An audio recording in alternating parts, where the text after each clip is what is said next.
Good morning, children. So yesterday we had studied one of the public enterprises, that was departmental undertaking. Let's now see the other type of public enterprise, that is statutory corporation.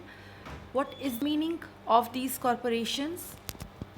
I told you that these come into existence by a special law which is passed by the parliament, by a legislative body, which we call as statute. Statute is a written law which is passed by the legislative body, which is passed by both houses of the parliament, then it comes into existence, and that is why we called these corporations as statutory corporations.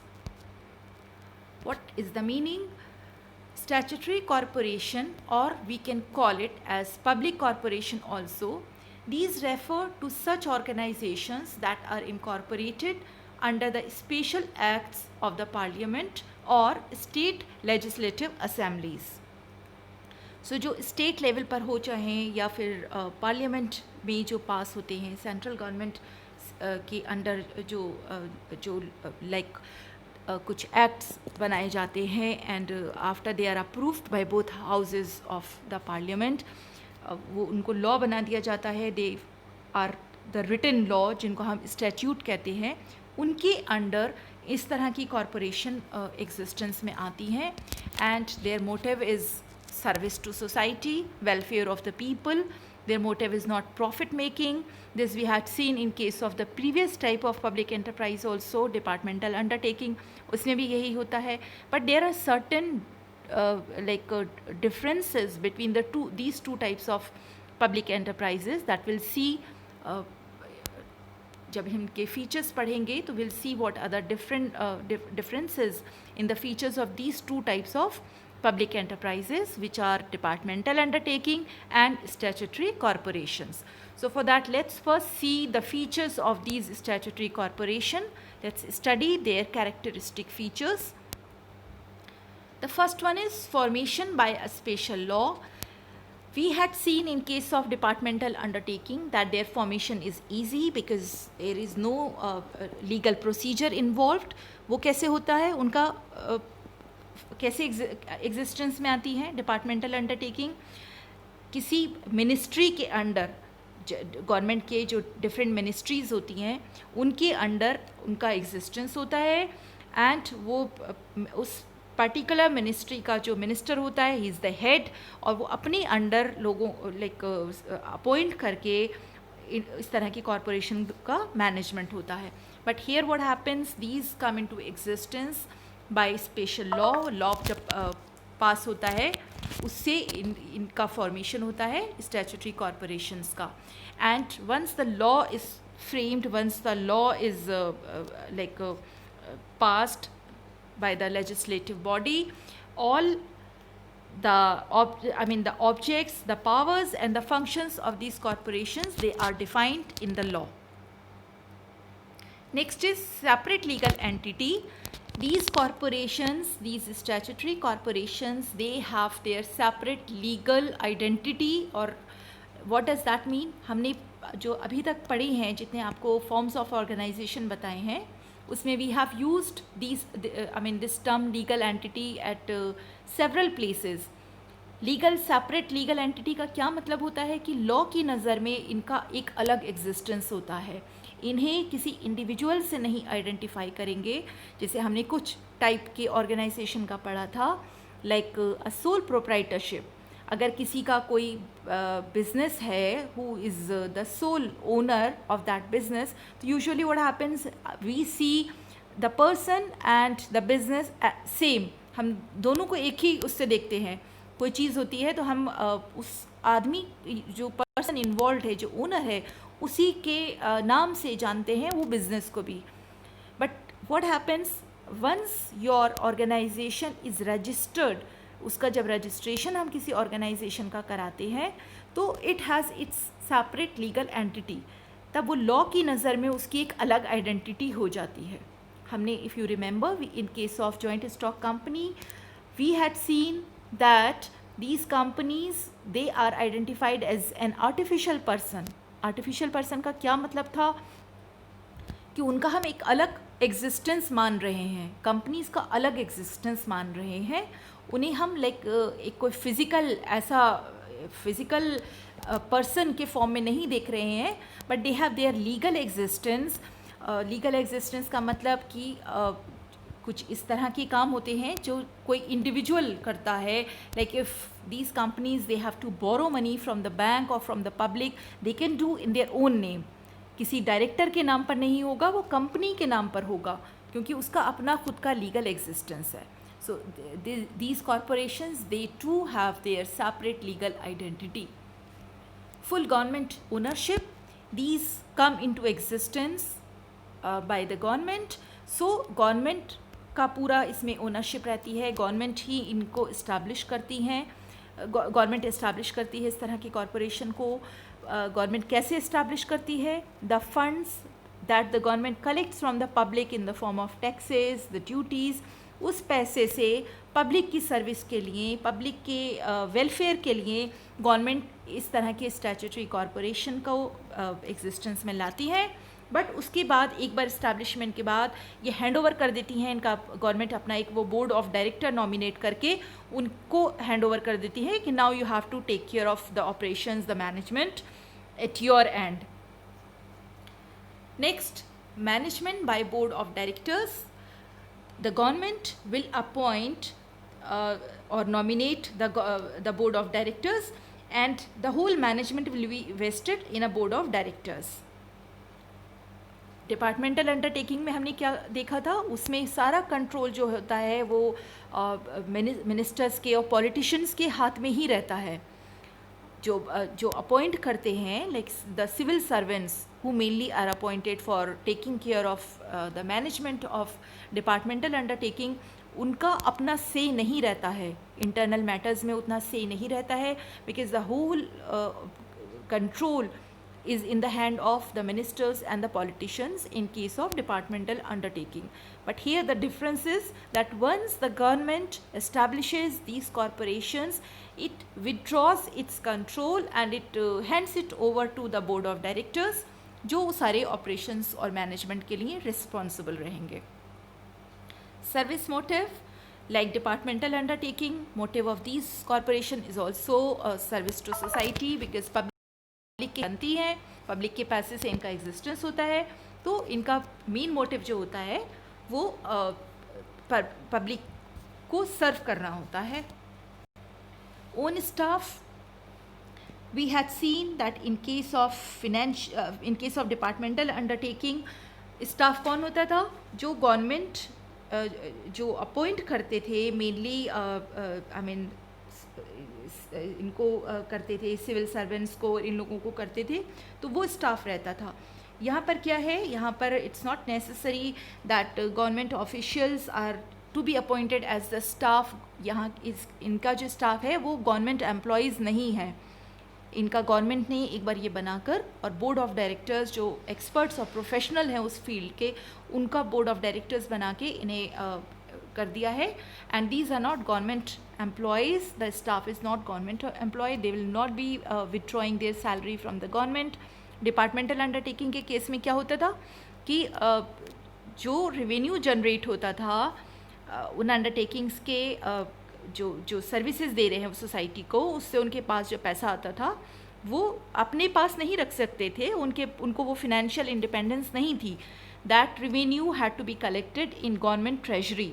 और उनकी जो staff की salary या उनके जो day to day expenses कैसे bear होते थे, फॉर दैट गवर्नमेंट विल पे.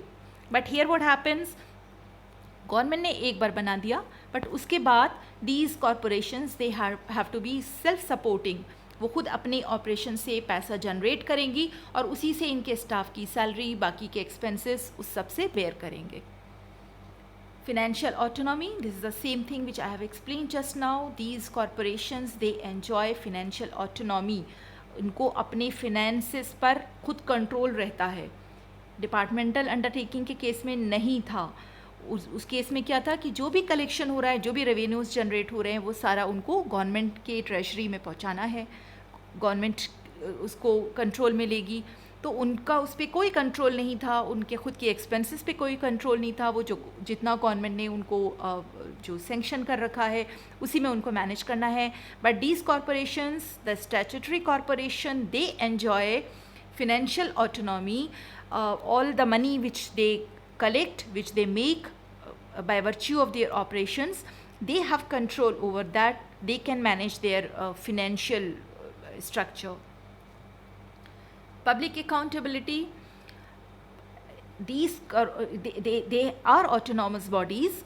ऑटोनॉमी होती है, बट उसके साथ साथ क्या होता है कि they have to produce reports in the parliament. इनको इनके जो अकाउंट्स होते हैं they are audited by the controller and the auditor general, and they have to produce report in the parliament also. इनके सारे जो फंक्शनिंग होती है उसकी रिपोर्टिंग करनी होती है पार्लियामेंट में। They may be questioned if something is not satisfactory, if it is something is not going as per the law, as per the rules and regulations framed in the law, then they may be questioned. तो इस तरह एक इन पे parliamentary control भी रहता है, public की accountability रहती है। Let's now see the features of these corporations. The first one is internal autonomy. I told you that these corporations, once the government establishes these, the government withdraws its control, and the government and government officials, they will not be interfering in its operations. The whole management will be in the hand of board of directors only. Quick decisions, because जो सारा management हो रहा है वो board of directors के हाथ में है, किसी गवर्नमेंट ऑफिशियल का इन्वॉल्वमेंट नहीं है। इसलिए अगर किसी चीज़ पे डिसीजन लेना है, इनके डे टू डे ऑपरेशंस में कुछ डिसाइड करना है, कोई डिसीजन लेना है, तो वो इंटरनल मैनेजमेंट जो है वो अपने लेवल पर कर लेगा। They will not be waiting for government official to approve anything, and उस तरह से क्या होता है कि उनका वो प्रोसेस क्विकली हो जाता है। Motivation, they enjoy financial independence. So they, उससे क्या होता है कि इनको फिनेंशियल इंडिपेंडेंस है, इनको किसी को वो पैसा देना नहीं है जो I mean all the revenues which they are generating, they have independence to manage that at their level. So what happens, the service condition of employees better than those of the government servants. जो departmental undertakings में जो उनके employees होते हैं who are the government servant, उनकी service condition से इनके employees की सर्विस कंडीशन बहुत बेटर होती है। There is greater incentive for hard work and performance, and the corporation provides more attractive terms of service and better amenities to its staff, and that improves their efficiency. That gives a motivation to them. Parliamentary control, I told you that they have to produce report of their functioning in the parliament, so that way उसके जो misuse करने के, अपनी power को misuse करने के chances कम होते हैं, उन पर एक कंट्रोल रहता है। they have to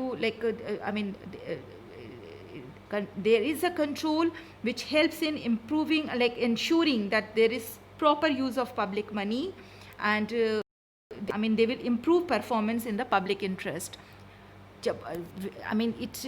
They enjoy autonomy, but ऐसा उसका मतलब ये नहीं है कि कोई इनसे कोई सवाल ही नहीं करेगा। पार्लियामेंट में इनको अपना पूरी रिपोर्टिंग देनी होती है, जो अकाउंट्स होते हैं उसकी पूरा ऑडिटिंग होती है। कंट्रोलर, ऑडिटर जनरल उनके अकाउंट्स की ऑडिटिंग करता है। सो एक पार्लियामेंट्री कंट्रोल इन पर रहता है। तो इसका ये फ़ायदा है कि जो पब्लिक की जो मनी ये यूज़ कर रहे हैं उसका मिसयूज़ नहीं होगा, उसके लिए ये अकाउंटेबल रहेंगे, तो अपना इनका management will be alert. Efficient management, the directors and the top executives of a statutory corporation, they are drawn from different occupations.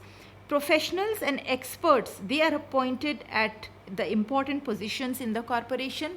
So the management, overall management, is in the hand of capable, competent people, and there is very efficient management. Economies of scale, what is the meaning of that term? Economies of scale, that means if we raise the scale of production, we reduce the cost, we can reduce the cost. आप किसी चीज़ को ज़्यादा level पर जब करते हैं तो उसकी कॉस्ट कम हो जाती है। This is the simple meaning of this term. Like अगर आप if you are producing something but you do not have sufficient resources, आपके कोई चीज़ आप बना रहे हैं बट आपके पास ना तो इतनी बड़ी जगह है और ना इतना आपके पास फंड्स हैं कि आप उसके लिए जो रॉ मटेरियल्स रिक्वायर्ड हैं या जो इक्विपमेंट्स रिक्वायर्ड हैं तो वो आप बहुत ज़्यादा ले पाएँ, आप उसको छोटे लेवल पर कर रहे हैं, तो क्या होगा कि जो मटेरियल आप परचेस कर रहे हैं you will be getting it at higher rates, ज़्यादा पैसे में आपको मिलेंगे, तो आपका जो प्रोडक्शन कॉस्ट हो रही है वो बढ़ जाएगी और आपकी पर प्रोडक्ट कॉस्ट ज़्यादा हो जाएगी। वही काम अगर आप बड़े लेवल पर करते हैं, if you have resources, if you have sufficient resources, बड़ी जगह है, बाकी सारे आपके पास, you have sufficient financial resources, you have funds to buy the materials or anything which is required in the production, if you can purchase that ज़्यादा quantity में, सो क्या होगा कि वो आपको कम दाम पर मिलेगी और आपकी प्रोडक्शन कॉस्ट ऑटोमेटिकली कम हो जाएगी। So this is what we mean by economy of scale. Now अब ये टर्म यहाँ पर कैसे अप्लाई होता है, economies of scale statutory corporation के केसेस में कैसे इनको इसका फ़ायदा मिलता है। इसमें क्या होता है कि statutory corporation enjoys monopolistic power, government की बॉडी होती है ये, और इसका क्या होता है कि लाइक अगर प्राइवेट भी सेम फील्ड में सेम तरह की ऑपरेशन कोई प्राइवेट बॉडी भी करती है और गवर्नमेंट भी बॉडी भी करती है, तो पब्लिक का यूजुअली क्या होता है कि ट्रस्ट ज़्यादा होता है गवर्नमेंट बॉडी पर, क्योंकि उसकी कॉस्ट कम होती है। कॉस्ट कम इसलिए भी होती है कि उनका पर्पस प्रॉफिट मेकिंग नहीं होता है, गवर्नमेंट ने उसको पब्लिक की सर्विस के लिए किया हुआ होता है। प्राइवेट जो होते हैं ऑर्गेनाइजेशन, उनका मेन पर्पस जो होता है वो प्रॉफिट मेकिंग होता है, तो उनकी कॉस्ट ज़्यादा हो जाती है। So this way these kind of organizations, these kind of corporations, they can avail of the economies of large scale operations. Let's now see the demerits or disadvantages of these statutory corporations. The first one is theoretical autonomy. I told you that these are autonomous bodies. Government एक बार इनको establish करने के बाद अपना control withdraw कर लेती है, इनके बोर्ड ऑफ डायरेक्टर्स ही इनको मैनेज करते हैं, and they enjoy financial autonomy, they enjoy operational independence, operational flexibility, but that is just on paper. Government का होता है ये सिस्टम, गवर्नमेंट के द्वारा ने इसको इस्टेब्लिश किया होता है, तो पेपर पे तो उसको ये डिक्लेयर करते हैं कि these are autonomous bodies, but in practice what happens, government officials and the politicians, they keep interfering in the internal management of the corporation, and projects have to be approved by the ministry of the or the cabinet.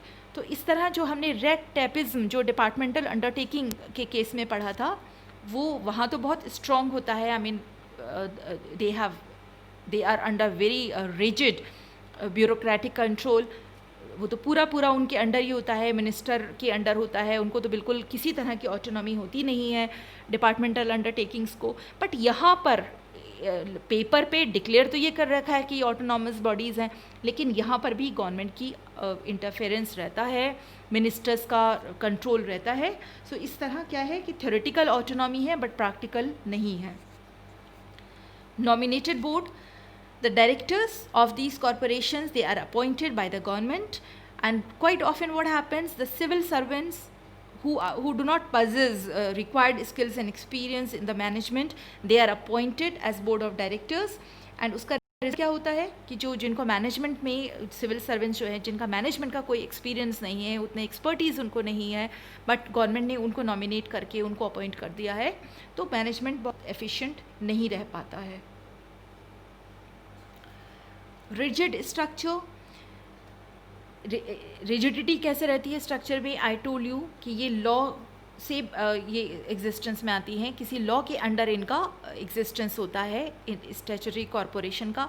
अब अगर कहीं किसी तरह का change होता है जिससे suppose कोई किसी तरह का चेंज अडॉप्ट करना है, मार्केट में किसी तरह का चेंज हो रहा है जिसके अंडर और ये एक डायनेमिक बॉडी होती है, कोई भी ऑर्गेनाइजेशन, कोई भी business organisation is a very dynamic body, dynamic structure उसका होना चाहिए कि जैसे आपको कहीं लगे कोई चेंज तो आप अपनी पॉलिसीज़ में चेंज कर लें, फ्लेक्सिबिलिटी रखें कि जैसे चाहें उसको चेंज कर लें ताकि आपका कहीं कोई लॉस ना हो।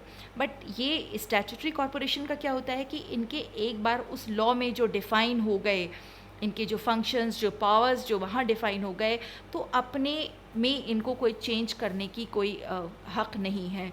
वो क्या होगा कि अगर कहीं कोई अमेंडमेंट होना भी है तो it has to follow a legal procedure. जिस तरह इसका फॉर्मेशन हुआ था, जिस तरह वो एक्ट पास होकर वो लॉ बना था, उसी तरह वही सारे पार्लियामेंट के दोनों हाउसेस में उसको जब तक पास नहीं होगा, उसको प्रेसिडेंट अप्रूव नहीं करेंगे, तब तक कोई अमेंडमेंट भी उस एक्ट में नहीं हो सकता। So it has a very rigid structure. Next is abuse of monopoly. Monopoly, I told you, these are government bodies, तो एक इनका अपनी मोनोपोलिस्टिक इनके पास पावर होती है। Sometimes they may use these monopolistic power to exploit consumers. कभी हो सकता है कि इनके हाथ में वो पावर है कि अपने चेंजेस ये कर सकते हैं, तो उस क्या करते हैं, ये क्या कर सकते हैं कि अपने प्राइसेस बढ़ा दें, कस्टमर को एक्सप्लॉइट करें। सो ये भी इसका एक डिसएडवांटेज हो सकता है। Now some of the examples of these statutory corporations, RBI, Reserve Bank of India, which I told you that which came into existence, which was under a special act, RBI Act, and the purpose was to control all the commercial banks. जैसे आई told you that जो rate of interest और ये सब changes होते हैं, ये government नहीं करती है, ये RBI उसको करेगी। Market trends, changing market trends के अकॉर्डिंग RBI में adjust the rate of interest. आप न्यूज़ में देखते होंगे हाउस लोन इतना बढ़ गया है, इतना कम हो गया है, रेट ऑफ इंटरेस्ट इतना हो गया है, तो these kind of changes, these are exercised by RBI। उसके ये पावर्स में है कि वो ये ऐसे इस तरह के चेंजेस कर सकती है। SBI, state bank of India, UTI and LIC, Air India, these are the examples of these statutory corporations. So this was about statutory corporation, and tomorrow we'll study about government company, that is another type of public enterprise. So this is all for today, children. Have a nice day.